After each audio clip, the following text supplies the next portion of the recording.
अस्सलाम वालेकुम। Line to line biology with professor Mushtaq Hussain Zahid.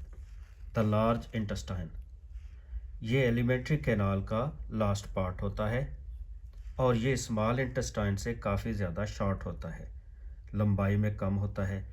ये तकरीबन इंटेस्टाइन का आखिरी 1 मीटर जो है लार्ज इंटेस्टाइन पर मुश्तमिल होता है और इसमें एब्जॉर्शन ऑफ वाटर होती है, साल्ट्स की एब्जॉर्शन होती है और विटामिन के ये सेंथिसाइज भी होता है लार्ज इंटेस्टाइन में और एब्जॉर्ब भी होता है ब्लड स्ट्रीम के अंदर। तो जो लार्ज इंटेस्टाइन है ये कन्वोल्यूटेड नहीं होती, बल खाए हुए नहीं होती जैसे स्मॉल इंटेस्टाइन होती है, और ना ही इसके इनर सरफेस एरिया में विलाई मौजूद होते हैं जैसे कि स्मॉल इंटेस्टाइन में जेजुनम और इलियम में मौजूद थे। इसके मज़ीद अगर हिस्से देखें तो 3 बनते हैं, एक है सीकम, कोलन और रेक्टम। तो नंबर 1 सीकम। सीकम जो है ये ब्लाइंड सैक है जो कि लार्ज इंटेस्टाइन का जो इब्तदाई एरिया होता है, जहाँ स्मॉल इंटेस्टाइन का आखिरी हिस्सा मतलब इलियम जो एंटर होता है तो वहाँ सीकम मौजूद होता है। सीकम जो है स्मॉल इंटेस्टाइन के लास्ट पार्ट इलियम और लार्ज इंटेस्टाइन के सेकंड पार्ट यानी कोलन के दरमियान वाले हिस्से को सीकम बोलते हैं।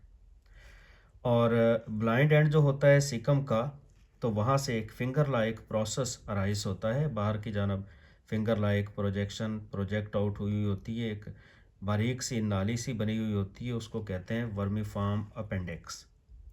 ह्यूमन डाइजेस्टिव सिस्टम में अपेंडिक्स जो है इसका फंक्शन नहीं होता क्योंकि हम ह्यूमन बीइंग अब ओमनीवोर हैं। कभी हम जब हर्बीवोर हुआ करते थे तो इसमें मौजूद बैक्टीरिया सेलुलोज डाइजेस्ट करने के लिए एक एंजाइम सेलुलेज सक्रीट करते थे, लेकिन अब ये वेस्टिजियल आर्गन के तौर पर मौजूद है, मतलब ये प्रेजेंट तो है और रिड्यूस हो गया है अपने स्ट्रक्चर में, लेकिन ये फंक्शन कोई परफॉर्म नहीं करता। अपेंडिसाइटिस, अपेंडिसाइटिस जो है ये अभी हम जो देख रहे हैं वर्मीफॉर्म अपेंडिक्स, इसके अंदर अगर बैक्टीरियल इन्फेक्शन हो जाए और इसमें इन्फ्लेमेशन हो जाए, सोजन पैदा हो जाए, इसके अंदर फूड एंड ट्रैप हो जाए, तो उसके नतीजे में ये कंडीशन डेवलप होती है जिसे कहते हैं अपेंडिसाइटिस। ये जो इन्फेक्टेड अपेंडिक्स होती है मतलब जिसके अंदर बैक्टीरिया मौजूद हों, तो इसको सर्जिकली रिमूव करना पड़ता है, अदरवाइज़ इस इन्फ्लेमेशन के नतीजे में ये बस्ट हो जाती है, फट जाती है और इसमें मौजूद जो मटेरियल होता है जो कि टॉक्सिक मटेरियल होता है, पॉइजनस टाइप होता है, वो पूरे एब्डोमेन के अंदर फैल जाता है और जिसकी वजह से समटाइम्स मौत भी वाक़ई हो सकती है। ये जो सर्जिकली रिमूव किया जाता है वर्मीफॉर्म अपेंडिक्स का प्रोसेस, इसको अपेंडिसिटोमी कहा जाता है। सेकंड पार्ट है इसका कोलन, लार्ज इंटेस्टाइन का सेकंड पार्ट कोलन, ये सीकम के बाद वाला हिस्सा कोलन कहलाता है। और इसमें फिर मज़ीद 3 हिस्से होते हैं, एक एसेंडिंग कोलन, ट्रांसवर्स कोलन और देन डिसेंडिंग कोलन या लिम्ब उसका नाम दिया जाता है। तो इसका जो मेन फंक्शन होता है पानी को एब्जॉर्ब करना होता है एलिमेंट्री कैनाल में, और इसके अलावा जो वाटर है एब्जॉर्ब होने के बाद जो रिमेनिंग मटेरियल होता है वो काफ़ी हद तक सॉलिडिफाई हो चुका होता है, सॉलिड की शक्ल इख्तियार कर चुका होता है। तो ये जो वेस्ट प्रोडक्ट्स रह गए होते हैं पानी के एब्जॉर्शन के बाद लार्ज इंटेस्टाइन में, उनको अब हम फीसस का नाम देते हैं। तो ये जो लार्ज नंबर ऑफ बैक्टीरिया भी इस फीसस में मौजूद होते हैं, इनडाइजेस्टिबल प्लांट फाइबर्स भी मौजूद होते हैं जैसे सेलुलोज वगैरह, और इसके अलावा अदर मटेरियल भी मौजूद होता है। तो अदर मटेरियल में जैसे कि अनडाइजेस्टेड फूड स्टफ होता है, स्लग्ड ऑफ म्यूकोसल सेल्स होते हैं, पिगमेंट्स मौजूद होते हैं जो कि बाइल पिगमेंट्स कहलाते हैं, और इसके अलावा वाटर भी किसी हद तक मौजूद होता है, आल्दो कि काफ़ी हद तक एब्जॉर्ब भी हो गया होता है। अब लार्ज इंटेस्टाइन का थर्ड पार्ट है जिसको रेक्टम बोलते हैं, ये लास्ट पार्ट होता है लार्ज इंटेस्टाइन का। यहाँ पर फीसस टेम्पोरेरली स्टोर होते हैं कुछ वक्त के लिए। तो जैसे ही इसका जो डिस्टल एंड है रेक्टम का उसको देखा जाए तो वो ओपन होता है एक ओपनिंग के ज़रिए से जिसे एनस बोलते हैं। एनस जो है इसमें 2 स्फिंक्टर्स मौजूद होते हैं, एक इंटरनल स्फिंक्टर है जो कि स्मूथ मसल्स पर मुश्तमिल होता है और एक एक्सटर्नल स्फिंक्टर है या आउटर स्फिंक्टर है जो कि सट्रिएटेड मसल्स पर मुश्तमिल होता है। तो नॉर्मल कंडीशन में जब रेक्टम फिल्ड होता है with the help of faeces, faeces से भरा हुआ होता है, तो इसके नतीजे में एक डेफिकेशन रिफ्लेक्स पैदा होता है।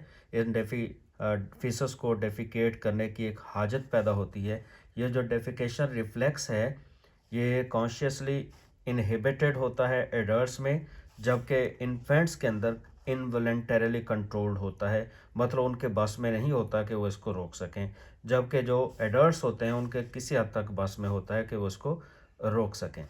और जैसे जैसे वक्त गुजरता जाता है, ग्रोथ होती जाती है, तो जो चाइल्ड है उसके अंदर ये रिफ्लक्स जो होता है वॉलेंट्री कंट्रोल पे आ जाता है। जब वो इन्फेंट होता है, शीरखार बच्चा होता है, तो तब ये इनवॉलेंट्री इन कंट्रोल होता है, मतलब उसकी मर्ज़ी के ताबे नहीं होता।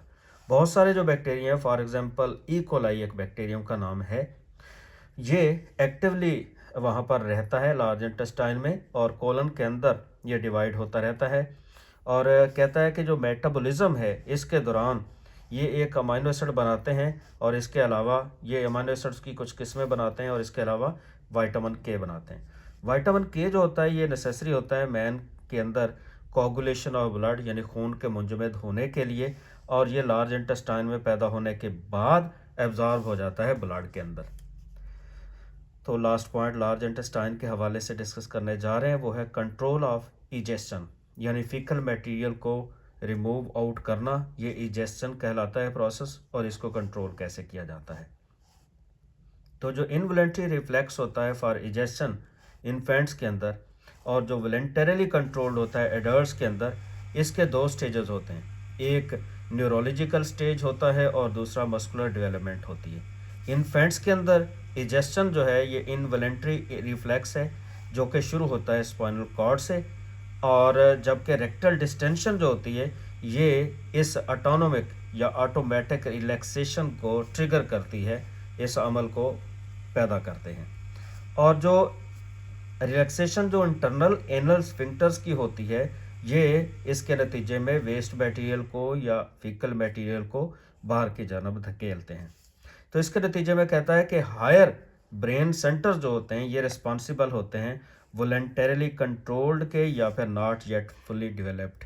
तो इन्फेंट्स के अंदर हम जानते हैं कि ये अभी मुकम्मल तौर पर डेवलप नहीं हुए होते, जबकि एडल्ट्स के अंदर जो इजेशन है ये वॉलंटरी हो चुका होता है, क्योंकि इसमें सेरिब्रल कॉर्टेक्स जो होता है वो काफ़ी हद तक मैच्योर हो गया होता है, और वही इसको कंट्रोल कर रहा होता है, और conscious regulation external anal sphincter की इनके जहन में आ जाती है, मतलब इनके अंडर कंट्रोल आ जाती है। तो इसके नतीजे में किसी हद तक ये डिले किया जा सकता है इस डेफिकेशन के प्रोसेस को, और या फिर जब इस डेफिकेशन के प्रोसेस को, इन फुजले को खारिज करने के हवाले से ये जो स्टिमुलस है उसको पैदा किया जा सकता है। ये जो ट्रांजिशन स्टेट होती है या ट्रांजिशन रिफ्लेक्स होता है, तो इसमें कहता है रिफ्लेक्स पाथवे की भी इंटीग्रेशन होती है, मतलब वो भी इसमें शामिल होता है। कॉग्निटिव कंट्रोल होता है, यानी कि दिमागी सलाहियत के काबू में होता है, और इसके नतीजे में कहता है कि सोशल और एनवायरमेंटल डिमांड जो होती हैं उसके मुताबिक ये अडॉप्टेड होता है।